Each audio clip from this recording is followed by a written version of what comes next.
No! This way. What? Eek! I have questions. Wait. What just happened? I can't believe my eyes. Lynn and the little lady suddenly vanished, leaving only darkness and seawater. The submarine continues to sink down into the deep sea. But I still want to try and make my way up as far as possible. But I kind of don't want to get stuck here. I still want to head up to find a single ray of light to illuminate the truth at the bottom of the sea's deep darkness. Have I mentioned it's dark? So now we have a third one with powers, maybe?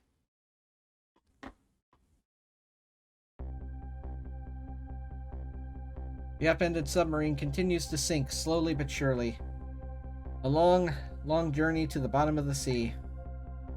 It wasn't that far down. Lynn and the little lady found the darkness and the salt water closing in on them, but at the very last second, something saved them. Now it looks down on them quietly. Wait, is this going to be a boss battle? We're in the last chapter. Maybe it's a boss battle. Head is filled with one giant question. What in the world is this thing?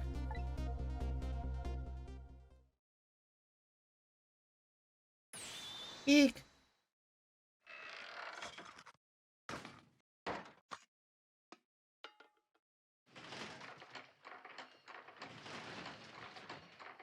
Oh, I guess it is him. Yep, it's him. I see you managed to survive, Detective. Hey, you're... Excuse my appearance. I seem to have lost my body.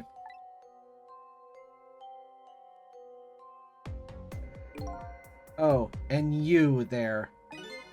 You're the ghost who's been saving Lynn all evening, aren't you? You knew about me all along? Of course. What else would explain all those unnatural things happening? If you knew, how come you didn't do anything about it all this time? Don't give him ideas. And how come you decided to save us all of a sudden? I thought you wanted to get revenge on us.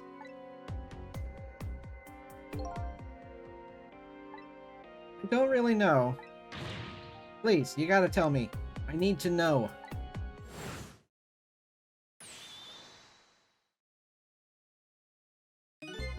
Who in the world are you? Sissel, look at you. What happened? Can't hold on to that image of myself any longer. You can't remember who you are? That's right. I came all this way tonight, trying to chase down my lost memories. For quite a bit tonight, I thought I was you, Sissel. Sissel? My name isn't Sissel. I bet you'll remember real soon. Who you are, who I am, too. If I have pants on. What? The man in front of me is not me. I'm even further away from the truth. Or maybe not. Something is stirring in my mind, a memory about to emerge. Am I gonna remember? Do I know this man? Now that I've shed my image of myself, I feel like I'm one step closer to the truth. Flashback?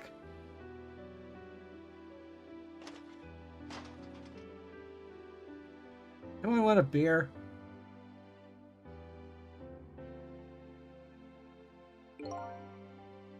They got us good. It's all over for this submarine. Its engine room is destroyed, there's a hole in the hull, and it's sinking as we speak. What are you doing here? I thought you had to deal with those people.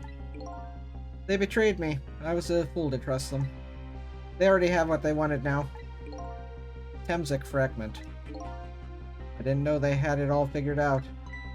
You mean, they figured out the source of your power? Yeah, that meteorite's radiation has two effects on living creatures. It gives power and time. If you don't mind, we'd like to hear more. These 10 years. I've been watching that junkyard superintendent do his research, and I think I kind of got some of it figured out. The meteorite's radiation gives spirits special powers, like possessing and manipulating objects. And in my case, swapping objects. Exactly. Apparently, there are individual differences in the powers we get, and it seems these powers change as time goes by. They do? Yeah. My powers have changed over these past 10 years. First, I can only manipulate small living creatures. Now then, how do you suppose we got these powers? It's simple. It is? How? In a nutshell, we died while exposed to the energies emitted by the meteorite. It's radiation. Well, we figured that out like 10 chapters ago. That's what it does? Dying while being exposed to the radiation? On that day, 10 years ago,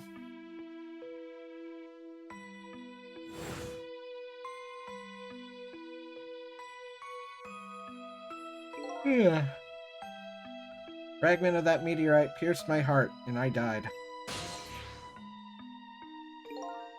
So, of course, I received special powers. Hey, wait a minute. Is that how I got my powers too? You know, you might be right. Yep.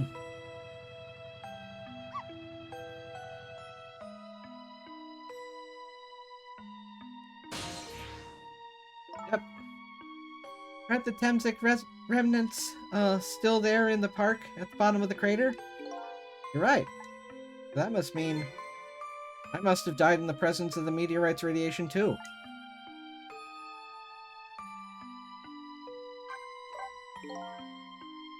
Another time effect the meteorite's radiation has on us is that it gives us time.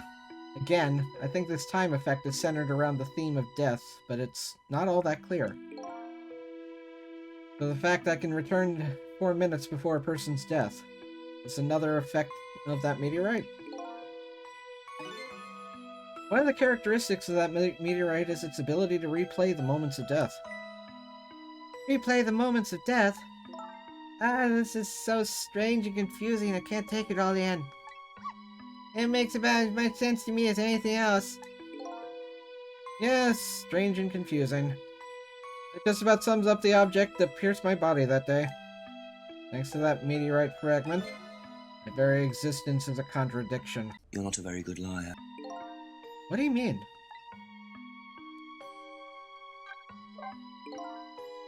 That day, when the fragment pierced my heart, I lost my life. However, because it remained inside of me, that fragment continued to constantly regenerate my body. In other words, my body was continuously cycling between the moment that separated my life and death. Oh, so that's why he can survive past a day. Because that day is constantly getting renewed.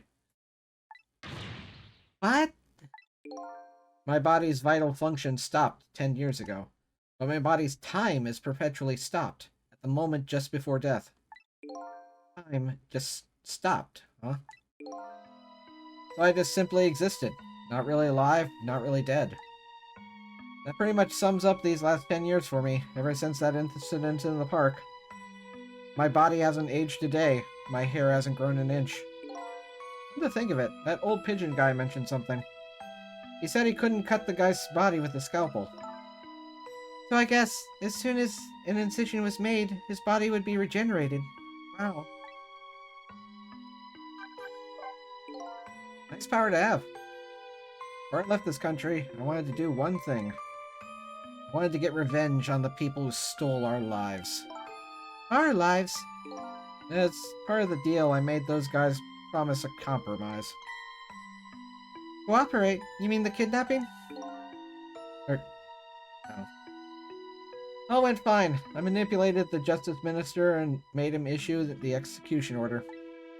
But I thought he might call off the execution at the last second. So that's why he wanted to his daughter kidnapped. But they kidnapped the wrong girl. Little did I know. They had their own reasons for cooperating with me. Huh? Their objection was to wipe out everybody who had to do with Temzik.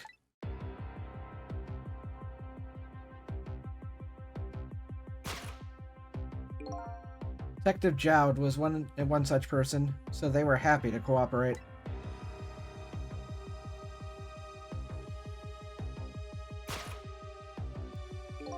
Inspector Cabanella and that junkyard super, they were slated to be wiped out too. And as it turns out,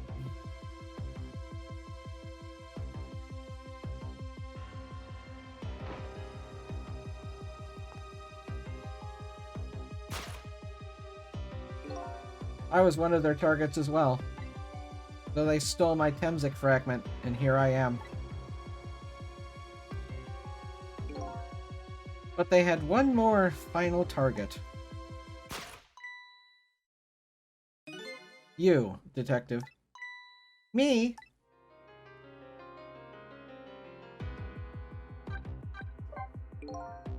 If you weren't there in the park that day 10 years ago, I never would have thought of doing something as stupid as taking a hostage. Why does she have a plunger? Oh, okay. I was just a little kid playing in the park. Yeah, I know. Huh? 10 years later, and you'd become a detective looking into Jowd's case. Tonight, I invited you to a quiet spot on the edge of town. It was a trap, you see. We finally get to learn. I told you who I was. You never saw my face that day 10 years ago. So, of course you didn't recognize me.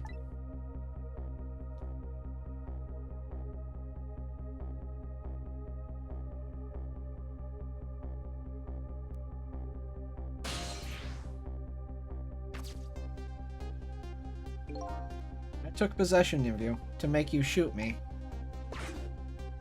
Just as we thought.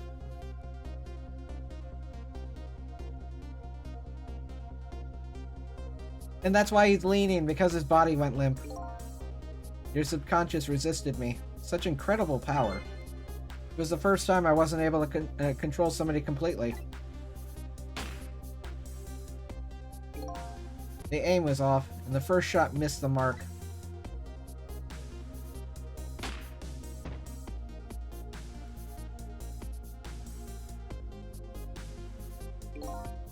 The junkyard was equipped with security cameras. I knew you'd be wanted for murder. That was my plan, anyway.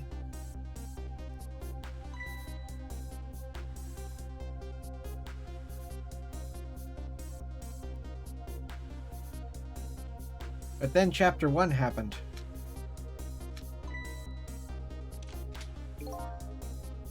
But they had other ideas. They simply wanted you wiped out. But then, something threw a big monkey wrench into their scheme.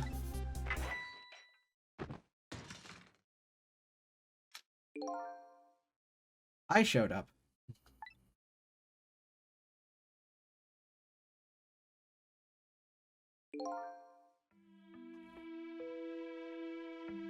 I was supposed to meet up with them after that, but then something went wrong.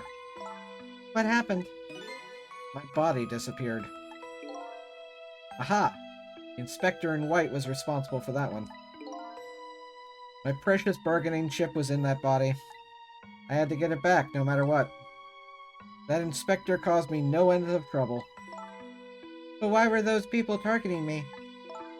I never even heard of the Temzik meteorite. Because you were looking into Jowd's case. They thought you would find out about Temzik sooner or later.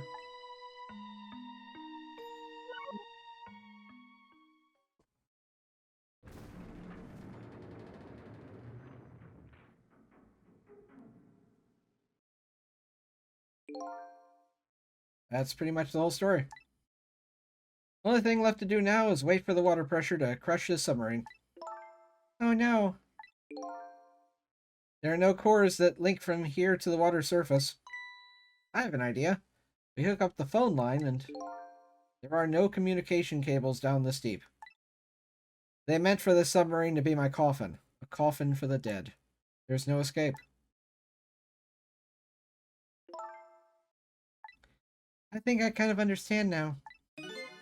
What you've been feeling these 10 years? You what? This feeling.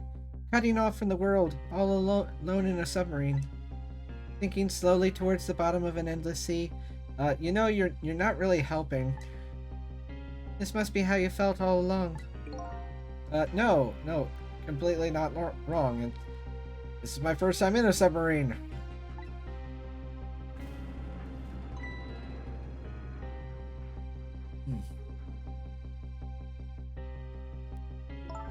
Then? Kamala. Is it true? Are we stuck here? What? Oh,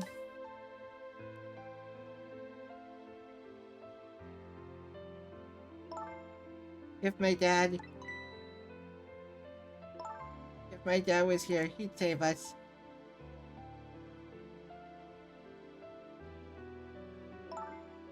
Oh, Kamala, I'm so sorry.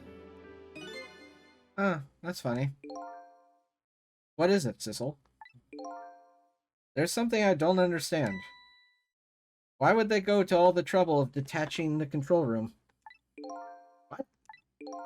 Why didn't they just steal the Temtic fragment and escape, if that's what they wanted? Why did they have to jettison your body off into the sea? That's a good question. I guess it doesn't matter why now. We'll never find it again. We have no idea where it was launched to. Wait a moment. Yes, we do.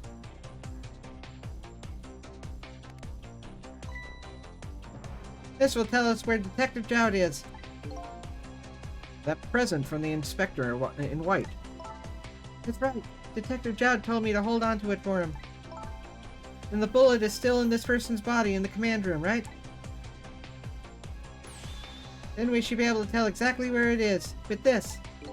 But even if we find out where it is, how do we get there?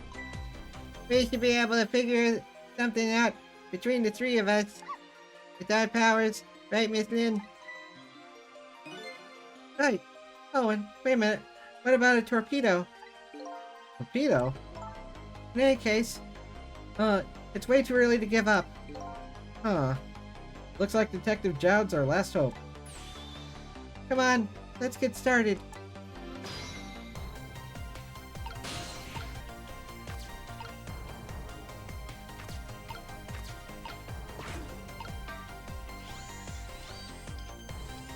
Grapes.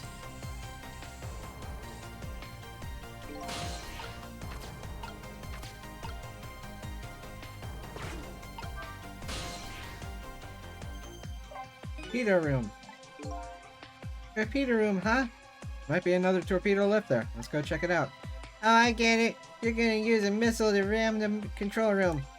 Well, I don't know about ram, but I don't want to blow Detective Jowd up, but something like that. We'll climb up to the torpedo room too. Up is definitely safer. Okay, see you there. Not sure how you're gonna do that, but sure.